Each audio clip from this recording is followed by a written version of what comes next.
Colonnello? Colonnello Eustachio? Pronto? Eccolo qua, finalmente colonnello Eustachio. No, mi sa che ha sbagliato numero. No, colonnello, per cortesia, io lo pago, quindi devi fare le previsioni del tempo. Senti, qua c'è gente che sta lavorando, quindi se chiama un'altra volta, ma chiami i carabinieri, ok? Allora, con chi vuole parlare? Col colonnello Eustachio? No, qua non c'è nessuno Eustachio, va bene? Maggiore, Ok. per cortesia, facciamo un po' le previsioni del tempo. Ancora, qua c'è la casa Pergola. Che è la casa pergola? No, qui ci chiamiamo Pergola, non c'è nessuno. Casa pergola. Va bene? Ho sbagliato il numero. Ciao. Colonnello, sta per essere licenziato, lo sa? Ma chiamato. Ok. Colonnello, buongiorno. Buongiorno. Buonasera. Buonasera, ha ragione. 14. Stavolta ha sera, ragione. Allora, si ricorda un po' di noi? Sì, sono i bruciati? No, colonnello, non siamo bruciati.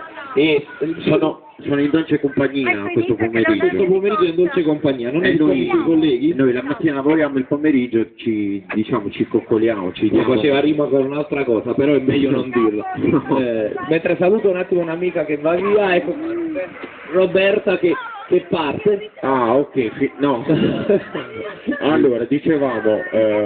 Mi dica, allora noi vogliamo sapere un po' le previsioni del tempo sul nostro villaggio. Lo ricorda il paese? Sì, voi mi sa che siete là, dalle parti di Bari, a Bipetto, mi sa. No, quale Bipetto, colonnello? Siamo verso il Gargano, no, verso il Gargano, verso Peschici, verso Vieste, a metà strada fra Vieste e Peschici. Ma io da ciò che sapevo là stava tutto bruciato, quindi non è rimasto niente, non so se siete rimasti solo voi. Noi siamo rimasti, per fortuna. Siete rimasti. E il nostro villaggio è sempre più bello. Ciao Roberto. È Eustachio, dai Eustachio. Noi qui. Allora, le previsioni del tempo che ci dicono? Le previsioni del tempo dicono che il tempo si guasterà. Già sei guattato. Sta guardato,